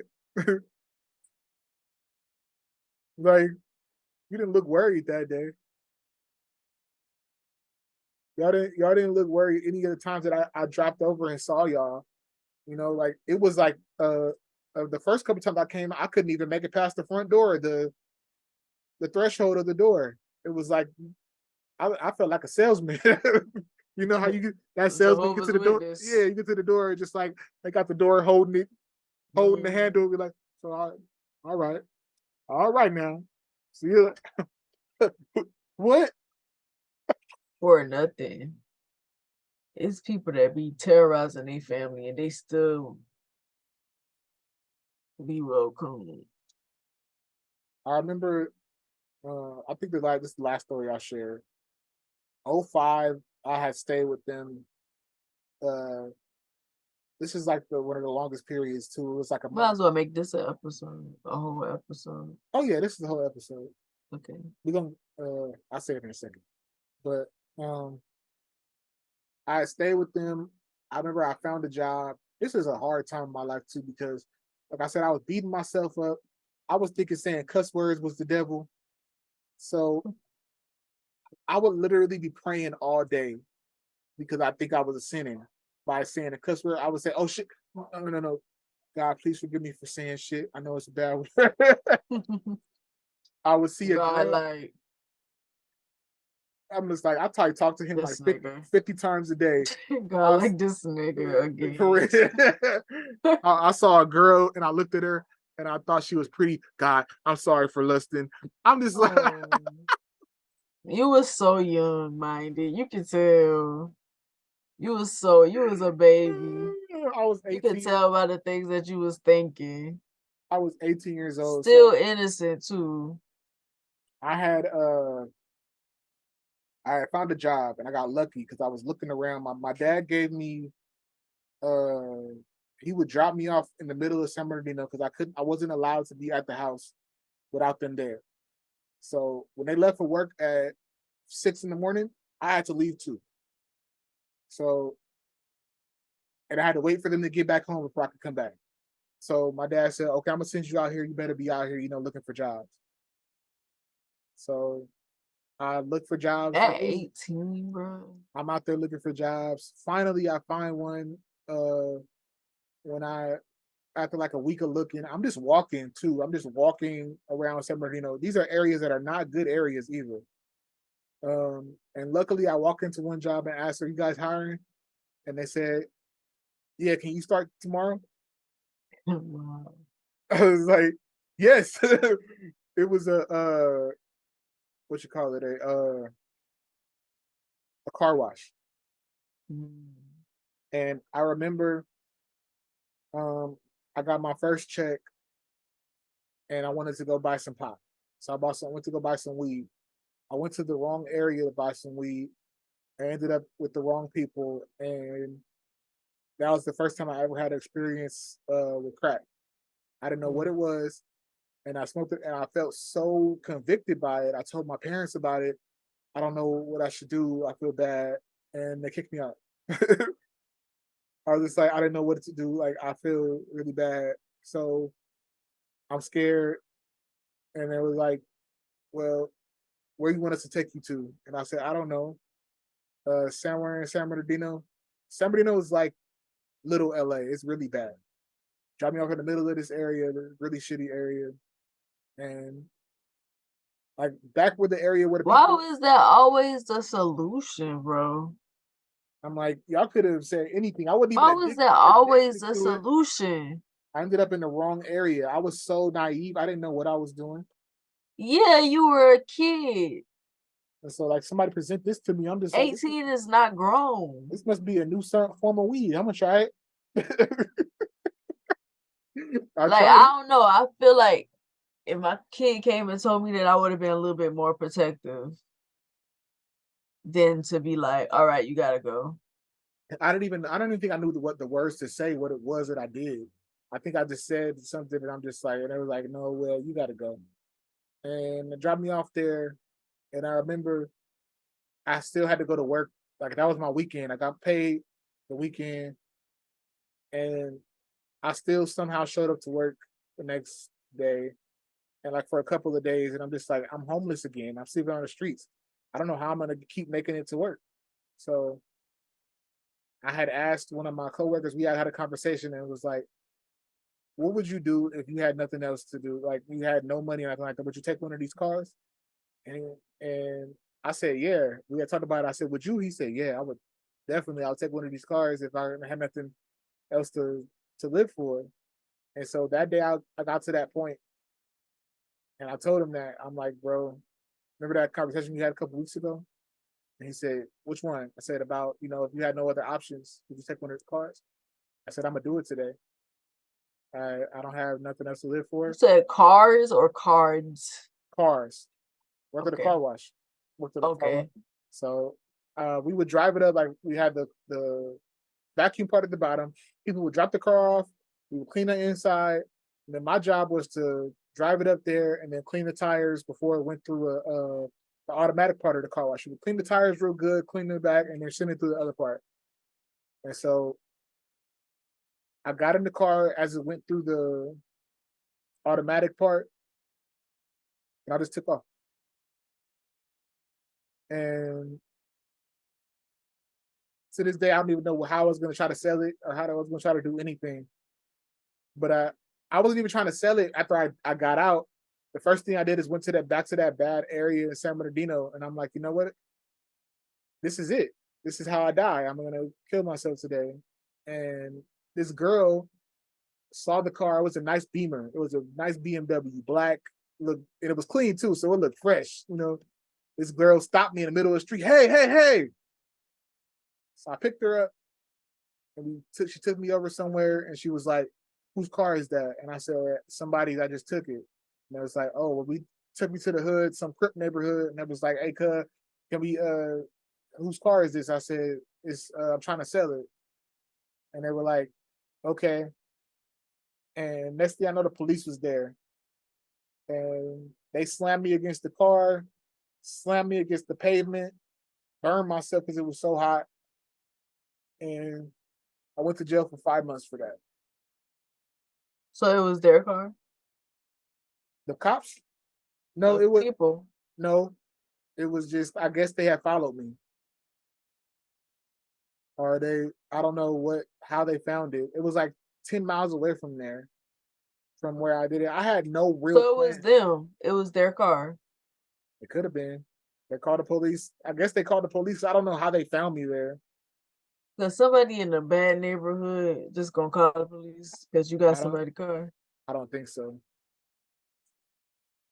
So that was the first jail stint I did, and 5 months in jail. And it was all led from the fact that my parents kicked me out. And some people saying, "Well, I'm not taking responsibility." No, I am. I stole the car. I took the car.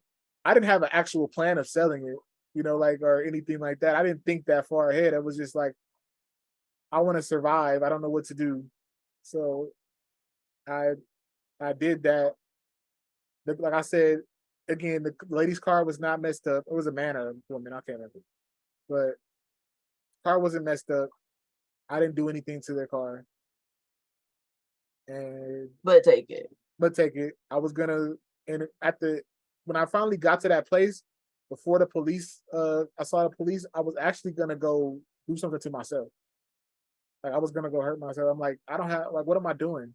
So Why am you I got in trouble from there. So it kind of like stopped you from doing it. yeah, doing anything worse? It stopped me from hurting myself too.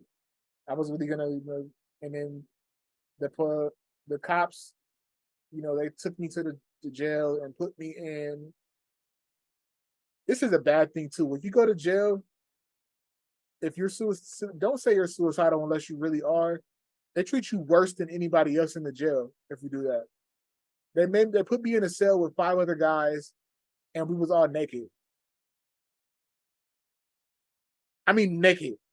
like no clothes, and you had to sit there uh, until they felt you weren't suicidal anymore. What do people think suicidal means? They said that they didn't give us no clothes or blankets because we could have used that to hang ourselves. So I was like, that was their option for me to sit Bro, here. you can't hang yourself with no boxers. Like, why am I sitting here naked? And it's a fully window place, so it's like no privacy. So you just see people like walking by, gawking at you. It's like just walk by. What do I really want to know? What do people think it means to be suicidal? Cause what? That is cruel, and it says in the Constitution, cruel and unusual punishment is not allowed. That is cruel and unusual punishment for you to be sit there and be naked. Yes. Like, so the first day I'm there, they literally do that. They search me, then they give me the scrubs, whatever the prison thing for the jail thing at first, and it was like, so you told the police officer you were gonna kill yourself, huh? Yep. Throw you in this cell. Take your clothes off. Wait, what? Take all your clothes off. Hand them here. All right, we back in a little bit, and I'm in a cell with 5 other grown ass men, a lot of them older than me, way older than me. I just kind of feel like an 18-year-old should not be in the same space. These dudes 30, 40, one of them was like 50 something. I'm just like, why am I in here? This country is so messed up, bro. But I think that's the last story I'll share for this one. This was an impromptu episode. It definitely was. But we always said we were gonna like try to put our conversations on, Yeah. because they'd be But good. it's just so I should have been on live. God dang it. That's just so messed up to me. Because like what do people think suicidal means? I really Why think does that a suicidal person scare you? I really feel like people thought that I was gonna hurt them. Uh Still to this day though, people make slick comments and I have to correct them or whatever. Oh, that's that mental ill, whatever. They crazy, what they gonna do. The majority of mental illnesses are not gonna cause them to harm you. Somebody schizophrenic, oh, they talking to themselves, that means they're gonna hurt you. They are somebody who's schizophrenic is in their head. You know what's You not crazy? there. Niggas be walking around with guns and that never comes to people's mind. Ooh, what? Oh, they gonna hurt me. I need a different ride there. Right. Why does not that pop up to your head with somebody that's actually dangerous that has a That could weapon? it's actually gonna shoot you. Or could. But the person that's depressed, the person that Find says a they want to kill riding in themselves, somebody's car, you find a gun in the glove compartment. Shut it back like it ain't nothing and sit back. I'm gonna ask a question. But a suicidal person is a threat to you? Do you even know what that means? Do you know the thought process that a person has to have to feel like that? And why? And like why it may be like people don't even think that far about things. I know they don't. I think depression is so hard for people to understand because people don't experience it, or they experience sadness and equate that to depression. It's And not the I same. always tell somebody, imagine the worst sad feeling you ever had, but you don't can't explain why you feel it, or you can't get rid of it. No amount of Like somebody it's like sadness, but you're not going through anything to exactly. be sad. You just wake up and you feel that extreme sadness. You can't explain why. Nothing you could do about it. No Just bust amount of out some crying while you nobody eat ice cream. right. That is the best expression. Like I think that I want to make a video like that when it comes to depression. That'll explain it. Because in the middle of the most popping party ever, and you sitting there having drinks, and the person in the corner boo-hooing, crying, that explains it. Because you could be in any situation. I felt alone in the middle of a crowd. It's real. Somebody had made a video about it, and it was like a mirror. They was looking in the mirror, and on one end they were happy, visibly happy, and like partying, dancing, and in the mirror he's sad. And I was like, yeah, this is the perfect explanation because sometimes you can look like you're good and be depressed. There's so many times that I can put on the front and nobody Yeah, would know what's going on same. with me. But I'm not doing that anymore. As far as especially people that's close to me in my life. You I should. felt I felt bad for a point. Like I think I told you before, where I feel like you hit me up and I say I'm okay when I'm Mhm. just okay, or I feel like shit today. It'll be so many days like, is that too much? I always feel like I was putting too much on somebody by telling them I was depressed. Like you always depressed. It ain't about them though. It ain't about me. Like I'm not about to tell you because you're basically saying that this person is inconveniencing you because they're sad. And that's the thing with able-bodied people. Y'all make everything about y'all. It's it's always about y'all. Like the way that y'all treat people who are disabled, people who have mental illnesses, it's messed up. It doesn't help. And it ain't about you. Like I know that the world does revolve around y'all. It wasn't built for people like us to thrive, but it's not about y'all. Not at all. It's not about y'all, but y'all want to make everything about y'all.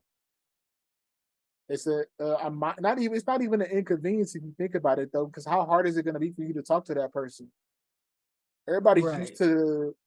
to. Don't ask somebody how you doing if you really don't want to know. Because they don't be caring. Because it's kind of like you even just like you existing. It's like, ew, why you over there being sad? We all happy. Like, ew, you need to go somewhere with that energy. Like, ew, why you here? Why you sitting down and not talking? Who does stuff like that I at have a been party? I have been made to feel bad for that too. Oh, you just came in here and you just not gonna say nothing to nobody, just sitting over there by yourself. Oh, you being my mom's favorite thing to say is you antisocial today, honey. Like, what Yeah. if I am? I don't have the energy to do what y'all doing right now. I don't feel it. I'm not gonna fake it. People don't understand how hard it is to fake like you want to be somewhere, like you got the energy to deal with people. It is literally hard. The hardest thing ever, which is why I don't even go places because it's like I'm not about to fake like I want to be here. Not a, I'm not about to pretend. I'm not either. And I'm 100% always keep that same energy. If I don't like you, you gonna know it. I'm not pretending or whatever. That does not mean that there's a difference between not liking somebody and having to work with somebody. I can still get a job done with you and not like you. Mhm. We not gonna be chopping it up like we cool or ooh, Right. this is the job we have to do here. We're gonna set this up and I'm out. Have a good we got You can be cordial. You we can can be cordial, exist. but I don't like you. I don't like the person that you and I'm not gonna pretend. And for me to get to that point with a lot of people, for me, you have to have bad energy, period. You have to just show me that you're not a good person. Same. Cause I just not like anybody for no reason. I don't not like nobody for no reason, and it bothers me when I don't like people. Cause I literally can't do anything about it. They haven't done anything to me for real. And it's like, why do I feel like this about this person? They haven't done anything to me. And it makes me feel bad because it's like, dang, what's wrong with you? Why you don't like them? They did nothing to you. And it's really the energy. Cause I remember talking to Van about it. Particular person, somebody that's in my life that I literally go out of my way to avoid. I don't like them. And she's like, it's obvious you they may not be doing anything to you directly, but it's something about them. It's something that making you feel like that because you don't dislike people. And I don't. I don't dislike people. I may not want to be around you.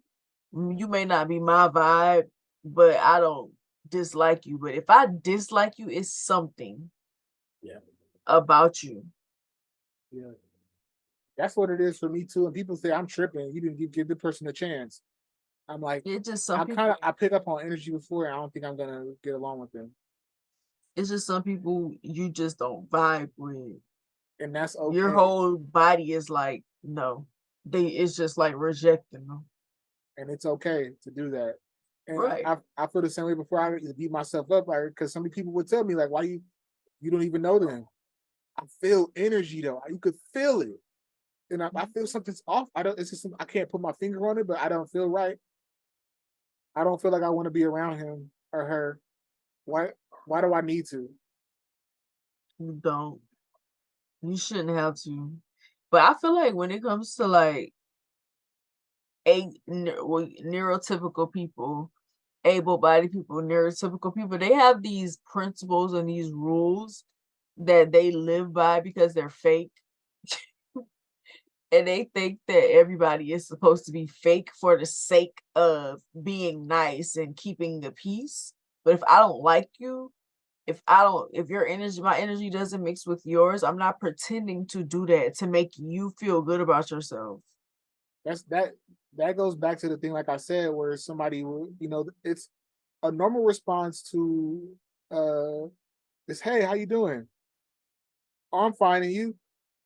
It is so natural for everybody that when somebody breaks the norm and says, you know what, today I'm not okay. And people are not ready for that response. Mm-mm. Stop asking them because you don't if you don't want to know. If you're They just ask doing for it, no reason. you can greet somebody without asking somebody how they're doing, That's why I honestly. don't like small talk.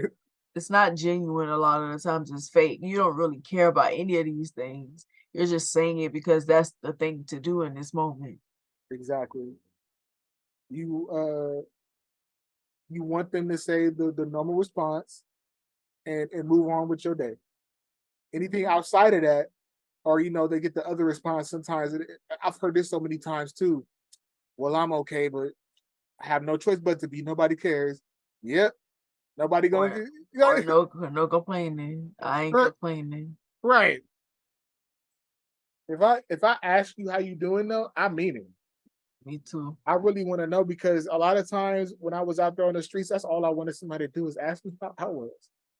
Look at me, see me, Right. because a lot of the times I don't exist in this world because people pass by me.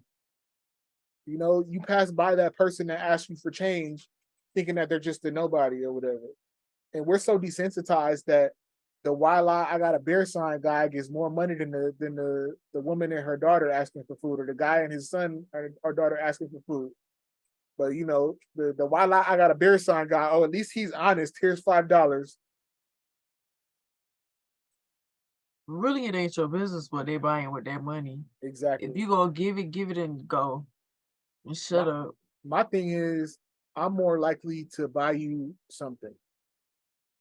Like, are you really hungry? Let's go get you something to eat. Take that time out because giving the money is easier for you, because you don't have to stop your day. I'll take somebody in the store. I've done it before. What you want? Yeah, what you doing out here? That's what I wanna know. Right.